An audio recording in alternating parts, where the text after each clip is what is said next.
Hello everybody, Rusted Ground here, welcome back to another video. Today we're checking out a hidden gem in the roguelike card genre, a game called Knock on the Coffin Lid.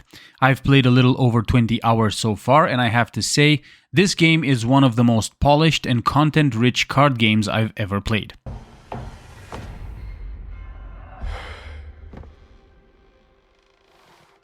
Oh, my head's splitting. What's going on? I don't even know where to start.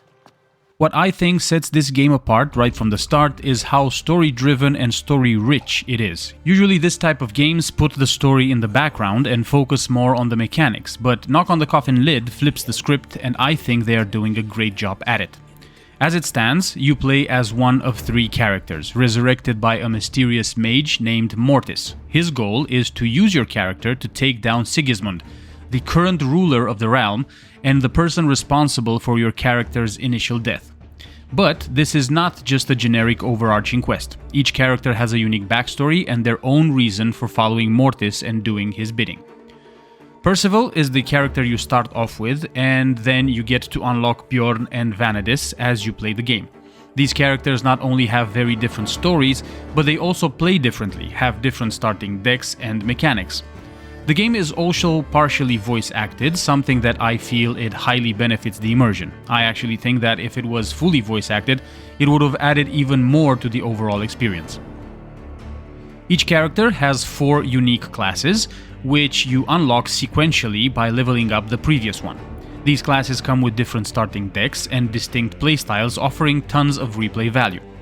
As you progress through your runs, you'll find new cards that will help you create a more specialized deck for that run. Progression isn't limited just to cards though. Equipment also plays a major role. Each character can equip a wide variety of gear with the possibility to put together themed sets that grant powerful bonuses. There are also consumables, from healing potions to temporary buffs, that add another layer of strategy. Runs are split into 3 maps. The first and third are fixed, but the second gives you a choice between 2 zones, which helps mix things up. The choice of the second zone is done on the first map, based on which of the 2 available bosses you go and fight. Each map is node-based, similar to games such as Slay the Spire, for example, and includes combat encounters, merchants, events, rest points, and more. What really stands out in this game, however, are the event nodes. These offer unique choices, sometimes with 8 to 10 different outcomes, and often feature Mortis commenting on your decisions. I think this is a cool touch that makes you want to come back just to see what happens if you choose a different outcome. It was originally built to restrain the orcish hordes of the Crimson Steppes. I never would have crossed the steppes voluntarily. Fortunately for you, the humans and the orcs are not at war now. Sigismund has somehow convinced the orcish leaders not to attack the Northern Gate, and is engaged in highly secretive negotiations with them. A war with the elves, a truce with the orcs. The world's gone crazy, hasn't it? Don't get your hopes up. The orcs are unlikely to welcome you with open arms, but at the very least, not all of them will try to kill you. Combat is classic turn-based card battling, but each character handles things quite differently. Percival uses a standard energy system to play cards, while Bjorn switches between 2 forms, humanoid and Lycan, each with its own resource type. I haven't unlocked the third character yet, but I would imagine they have a different resource to play cards also.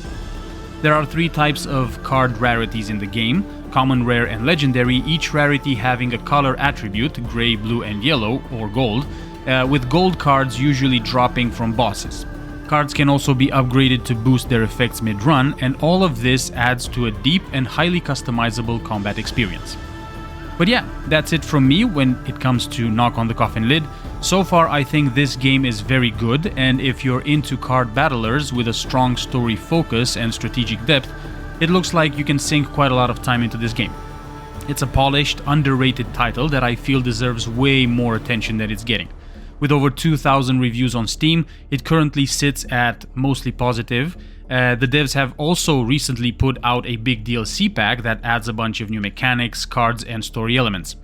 The base game is €21 or dollars on Steam at the time of me recording this video, and the DLC is an extra €10 or $10. Let me know in the comment section if you've tried it or if you're planning to, and as always, thank you very much for sticking until the end. If you want to see more videos like this, don't forget to like and subscribe, and I will see you in the next one. Bye-bye.